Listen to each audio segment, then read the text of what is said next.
So, if I may, Tony, just to go over to you first of all, following on Right. from our discussion last week. Okay. So, what I wanted first of all are these 2 points. First of all, I'm very conscious that a number of members of the Fulani community here in London watch the show. Okay, and Right. that there are aspects of my questions to you and your responses, which were, I think the term used were unfair or unfounded. Okay. What I'm going to do at this point, and those who made that statement to me, feel free to call in about 10 minutes' time. I really want to get the factual basis of our dialogue set out on the table. Okay. Right. So my first question to you, that we're now in 2024. Okay. Right. And I've been monitoring the newscasting from across Nigeria. And what I note in every newsroom, there's a report of a person dying as a direct result of the internal tensions in Nigeria. Okay. And what I'm struck by is how common it is. It's how common. We just accept it. It's happening again and again and again. And I wondered, do you have any figures, even rough figures, of the number of persons, particularly in the north of Nigeria, okay, in that area which in the NINAS map is seen as being sheer areas, okay, the numbers of people who may have died this past since the beginning of this year? Because I seem to count hundreds of people. But you tell me, give us some idea of the scale of the killings that are going on in Nigeria as of today. Yeah. Anybody, welcome everybody, and thank you for having us. Yes. Anybody who is still counting in hundreds is certainly behind the times. Mm-hmm. We're talking about thousands. You had in Plateau alone, you hear about 12, 15, 17 communities that are completely overrun. That's in Plateau alone. Mm-hmm. The ones happening in places like Taraba that are not even reported. Mm-hmm. Benue is all of the local governments are in distress. Where's it again? The one of Niger, they actually control some local government areas where people have to pay some kind of tax to be able to operate. Even the government pays. The last governor there had an arrangement with them in which they were managing some parts of the state. So we're talking about thousands and thousands that go unreported. What is going on even in Yoruba land now, Mm-hmm. which is not the spotlight? Everybody thinks it's only in the Middle Belt, it's only in Plateau. You can see what could happen that traditional rulers are killed in their kingdoms. We've almost lost count of such incidences. You saw the bombing in Ibadan. So the killings there's no war going on in the world today that posts the number of casualties, in comparison with Nigeria. I understand. And so it's an onslaught. And the common denominator in all these places is that only one set of people are doing the killings. Mm-hmm. Does that not strike you? Mm-hmm. So there's a conquest agenda going on for people talking about narratives. Mm-hmm. There's a conquest agenda. Yes. Thank you, Tony. Right. Again, I am struck by the frequency of killings across all the news media, whether it be TV, whether it be radio, or on the newspapers that's being reported, to which there is relatively little response to. I said 100, you said thousands, and I'm not going to disagree with you, because it's not been extensive for me, but the scale is shocking. Right. Seems to me almost inconceivable that we should not, I'm sitting comfortably here in London, highlight the scale of the killings. inconceivable. Okay. The next question for you is of course, look, as many of you be aware, I'm a local government politician here in London. Okay, very different, of course, to what it's like in Nigeria, admittedly, but I did need to put it on the table. Okay, so I understand politics. I understand politics. Okay, what I'm not fully appreciating is the local politicians and their response to the many killings that is happening. Okay, and this is regardless of party, regardless of party. I don't understand why the politicians seem to be relatively mute or appear to be almost, in some cases, condoning or justifying the killing. Can you offer some rational explanation for this state of affairs? Yes. As far as NINAS is concerned, NINAS is the organization I speak for, aggregating the nationalities, the indigenous nationalities of Nigeria across board, particularly in the victim territories of the Middle Belt and the South. Because those who adopted Sharia, of course, they may have their means of dealing with the matter. That's not our primary concern. But in the places where the killings are happening, as you report, the politicians there, NINAS has drawn a line, a battle line. And I want all who are listening now to note what I'm about to say. The Constitution of Nigeria, as we have now, is an imposition of that invasion force. The people who are invading and killing now to conquer the entire Nigerian territory and share amongst the Fulani. They were the ones who imposed the unitary constitution we have now that tie the hands of the owners of the land to the back. Worse than apartheid. Taking the economic access of the owners of the land, removing their rights to govern themselves in any form, but they have local collaborators. Those are the people we are talking about now, the local politicians across this entire territory, whether they're of PDP or APC or of Labour Party. For instance, the Labour Party candidate, Peter Obi, who on all other counts stands head and shoulders above the other candidates in the last election. He started his campaign by saying that there's nothing wrong with the Constitution of Nigeria, whereas this organization I speak for had been consistently for 24 years, 25 now, telling the whole world that the Constitution of Nigeria, the unitary Constitution of Nigeria, which was imposed unilaterally by these same forces that are killing people everywhere, is the problem with Nigeria. Whether you talk about corruption that you hear about, this constitution creates massive avenues for corruption. This constitution comprehensively protects the beneficiaries of corruption by blanket immunity. So you are not going to be able to do anything about corruption, including if Peter Obi were to be president under this constitution. We actually went as far as saying that anybody who will say he's going to fight corruption under this constitution is a criminal. And I'm prepared to go to a town hall debate with those candidates themselves or whichever team they can bring forward. As it is with corruption, the security we talk about now, the killings we talk about now, under this constitution, all the arms are confiscated into the hands of the people who are executing the invasion. It is on the exclusive list, and we have 68 items there, unilaterally inserted by the people who are causing this havoc. Right. What does that mean?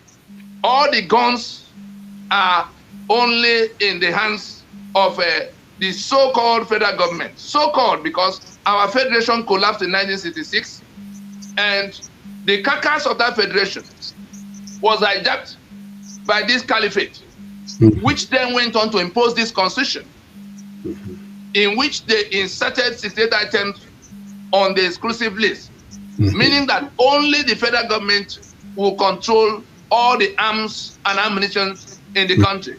And since that federal government is not our federal government, that federal government is an illicit federal government. It's been so since 1967. Yes. Yes. That Nigeria that is defined by this constitution is not my project. Yes. It's not the project of all of those who have been slaughtered across the length and breadth of Nigeria by the same people. Yes. Look at this map you see in the rear. Yes. Look at it again. Yes. All the killings happening are being perpetrated by people from that belt you see in yellow. Yes. The Sharia Caliphate. Yes. We are not of the same civilization, and they are, because we have now defeated this constitution, an alliance of the rest of us, an alliance of the South and Middle Belt, which constitutes well over 75-80% of the country's population, and which now includes the Hausa owners of the land. In that Sharia belt you see, the indigenous people they met there when Uthman Danfodio got into this territory are Hausa people. They killed off their kings and decimated them, took over their lands. Those Hausa people who own those lands, they have the same sovereignty rights and the self-determination rights like the rest of us. And they are hoping that if this matter is resolved, they will be standing on their soil like Scottish people standing in Scotland to discuss the terms of being in union with anybody. And so I can report further to you that in addition, so you can see the level of majority that is now acting together, and that's the majority I speak for. That union of Nigeria that is defined by this master-servant constitution is no longer the project, has not been the project of these people who are in this whitish part of the South and the Middle Belt, and the Hausa owners of the lands that have been taken over by Sharia and feudalism today. So that's the spread. And I was talking about security. To the extent that arms and ammunition are on that exclusive list, nobody, not even the governors of this number of states across the South and Middle Belt, not even the governors can issue one rifle.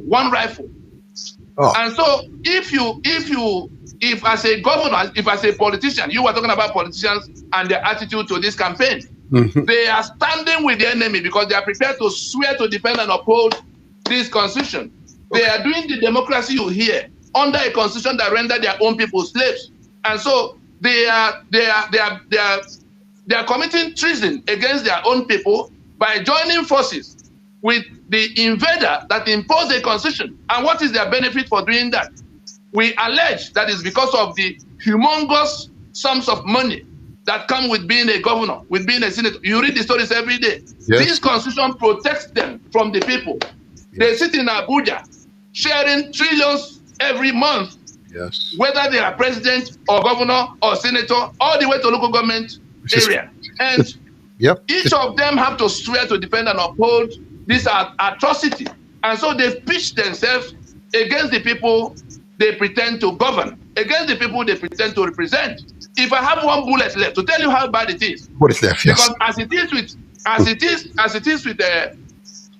with corruption, so it is with security. Nobody can do anything about security of Nigeria as long as this constitution is standing. Everybody who suggests that they are going to solve the problem with this constitution still in place, they are telling you lies, and we challenge them to come to tell us how people who cannot touch guns are going to defend themselves against people who have AK-47, AK-49 invading them from all sides. And the military that is supposed to be defending me against those invaders is on the side of those invaders.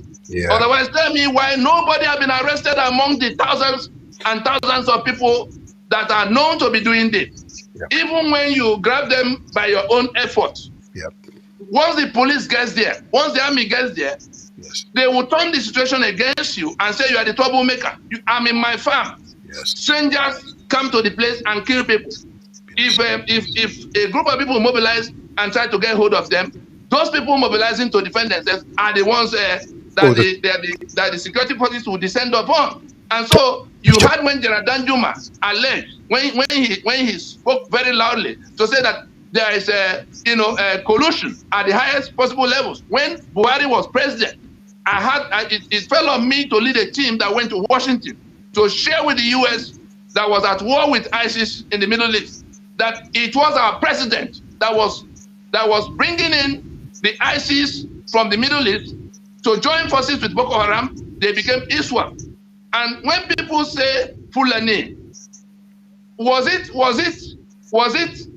the people calling them out now that designated the Fulani herdsmen in Nigeria as the fourth most deadly terror group on earth? Yes. How long can we pretend that it is not so? Let me ask a question here. What is Fulani? He was commander-in-chief of that army that did not arrest any one person across the 8 years that he was in the place. Once they arrested before, he found a way to free them from the Kuje prison. You heard about Kuje prison break, where all the commanders of Boko Haram that were arrested in the previous administration were freed. None of them have been found to this day. There's a military unit, charged with overseeing security around that prison facility. Yes. The day before that prison break, that military unit was pulled out. Yes. They were sent away. Yes. Who else in Nigeria can order the movement of troops in that manner other than the commander-in-chief that lives there in Abuja with them? So this pretense must come to an end. We're talking about human lives, and no matter what anybody is thinking from anywhere else, we are talking about the lives of no less than 200 million people that are in grave danger. Yes. We're not talking about the poverty in which Nigeria has become the poverty capital. It is this same constitution, because I cannot generate electricity. That exclusive list has electricity generation and transmission. I have capacity to generate my electricity. The constitution says I cannot until the Fulani generate and give to me in the name of federal government. So I can do my roads. The constitution says I cannot because it's now federal asset. The oil and gas of Niger Delta now belong to those who were given the resource, the assets as oil blocks. Just in consequence of the war, the war of genocide that they launched against us in 1967. They imposed this constitution as victory charter from that war. So they assisted such items. Nothing will change, and that is our quarrel with the politicians from the South and Middle Belt, without exception, because all the political parties subscribe to this constitution, all of them. And so we say, can we stop this stupid talk about who is going to provide better leadership amongst them?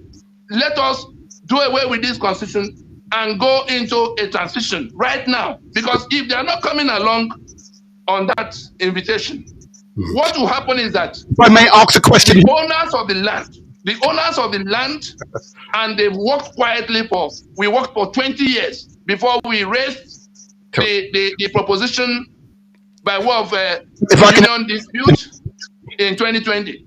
Okay. If they will not come along, the owners of the land will topple this constitution, whatever it will take. This constitution will be taken down on the streets of Nigeria.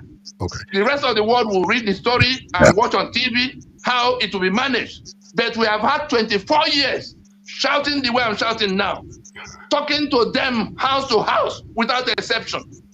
Really? All of them without exception, including the church leaders that mobilize people to go and get PVC to vote in an election mandated by this constitution. Okay. Imagine what Chris Hani would do to the people who in 1988, for instance, who mobilized people to go and vote under the apartheid constitution that should have been done away with. You can't help Whatever Chris Hani will do with such a people is what we are going to do with these characters that swear to defend and oppose this as basis of union. We have no union. The union we agreed upon was supposed to be a federation. The union we agreed upon was a secular state. We are no longer a federation because those constitutions that define that our union got toppled since 1966. We have pleaded, we have quarreled, we have begged, we've gone to war. They insist that they were born to rule us. They do not believe in sanctity of life. They owe it a duty to their faith to kill me. Okay. They do not believe on the quality of men. Sorry, Tony. They owe it a duty to their own political successors to rule over me. That's their life vision. And I'm supposed to just obey so that Nigeria will be great. It's not going to happen. That Nigeria will go up in smoke, except something changes immediately. We're not talking about years or months. We have already endured it every day, to tell you how bad. Every day we keep this constitution. Just trying to get no less than 5,000 lives are lost. You may think it's an exaggeration. But when you look at 200 million people who don't have healthcare, who don't have education, who don't have any facility that could come from government, yet they sell 3 million barrels of crude oil every day, sharing the money in the manner you see, and with no part of it meant for any citizen. Then the young people from that country running in every direction in this world.